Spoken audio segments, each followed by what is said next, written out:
কাটা লাগা এই একটি গানেই বদলে দিয়েছিল শেফালি জারিওয়ালার জীবন। 2002 সালে কাটা লাগা মিউজিক ভিডিওতে তার উপস্থিতি যেন বলিউডের স্টেজে এক বিস্ময় হয়ে নেমে এসেছিল। সাহসী লুক, আত্মবিশ্বাসী নৃত্য আর অসাধারণ স্টেজ প্রেজেন্সে তিনি জয় করে নিয়েছিলেন কোটি ভক্তের হৃদয়। কিন্তু এরপর সেই উজ্জ্বলতা খুব বেশি দিন স্থায়ী হয়নি। ধীরে ধীরে বলিউড থেকে হারিয়ে যেতে থাকেন এই প্রতিভাবান শিল্পী। কিন্তু কোথায় হারিয়ে যান তিনি? কেন আর দেখা গেল না বলিউডের ঝাঁ চকচকে কোনো প্রজেক্টে? কাটা লাগা দিয়েই যেখানে জীবনের শুরু হয়েছিল এক উজ্জ্বল সম্ভাবনায়, সেখানে যেন ঠেকে গেল অদৃশ্য এক অন্ধকার। হ্যাঁ, শেফালি জারিওয়ালার জীবন ছিল একসাথে আলো আঁধারের উত্থান পতনের এক বিরল কাহিনী। কেউ কেউ ভাবতেন হয়তো জনপ্রিয়তার ঘাটতি বা প্রতিযোগিতার চাপে তাকে সরে যেতে হচ্ছিল, কিন্তু আড়ালের সত্যিটা ছিল অনেক জটিল ও বেদনাদায়ক। মাত্র 20 বছর বয়সে কম্পিউটার ইঞ্জিনিয়ারিং পড়ার মাঝেই এক বন্ধুর কথায় গিয়েছিলেন অডিশনে। সেখানে তাকেই বেছে নেওয়া হয় কাটা লাগা রিমিক্স ভিডিওর জন্য।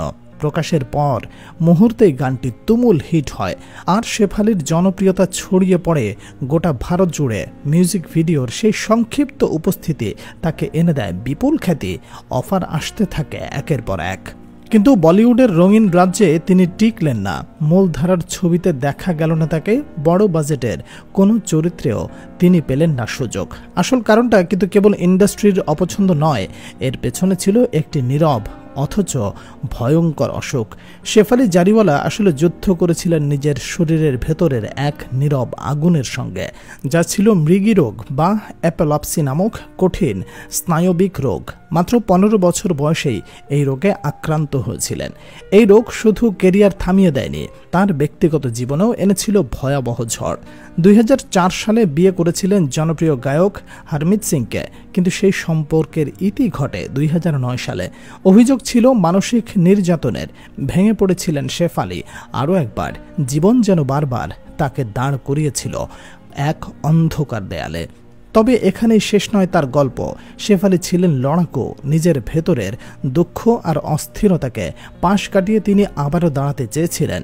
চিকিৎসার পাশাপাশি তিনি নিজের জীবনযাত্রা বদলান। ব্যায়াম, মেডিটেশন এবং সেলফ ডিসিপ্লিনের মাধ্যমে নিজের রোগকে নিয়ন্ত্রণে আনেন। তিনি সোশ্যাল মিডিয়াতে সক্রিয় হন, আবার ফটোশ্যুট করেন, অনুষ্ঠানে অংশ নেন। মানুষ দেখেছিল এক নতুন শেফালিকে, আরও আত্মবিশ্বাসী, আরও পরিপক্ক, আরও সাহসী।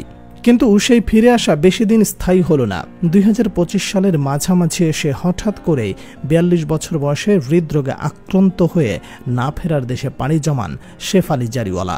প্রাথমিকভাবে ধরা হয় এটি কার্ডিয়াক অ্যারেস্ট হলেও অনেকে মনে করছেন দীর্ঘদিনের মৃগরোগ হয়তো এর পেছনে ভূমিকা রেখেছে। পুলিশ তদন্ত শুরু করেছে, কারণ তার মৃত্যু কিছুটা রহস্যে ঘেরা। আত্মীয় স্বজন, ভক্তরা এখনও সেই শোক থেকে বেরিয়ে আসতে পারেনি। শেফালি জারিওয়ালার গল্প আসলে কেবল একটি মিউজিক ভিডিওর গ্ল্যামার নয়, বরং এক তরুণীর আত্মপ্রতিষ্ঠার লড়াই, সমাজের চাপে বেঁচে থাকার সংগ্রাম এবং শরীরের সীমাবদ্ধতার মাঝেও আশাকে আঁকড়ে ধরে পথ চলার গল্প। তিনি হয়তো বলিউডের বড় তারকা হয়ে উঠতে পারেননি, কিন্তু তার সাহস, স্থিরতা ও আত্মনিয়ন্ত্রণ তাকে এক অনন্য মর্যাদা দিয়েছে। কাটা লাগা গানটি যেন এক সময়ের প্রতীক হয়ে উঠেছিল। শেফালির প্রস্থান আমাদের মনে করিয়ে দেয়, সবাই ক্যামেরার সামনে যেমন থাকে, বাস্তবে তেমন নয়। বলিউডের রঙিন ঝলকানির ভেতরেও রয়েছে অনেক না বলা গল্প।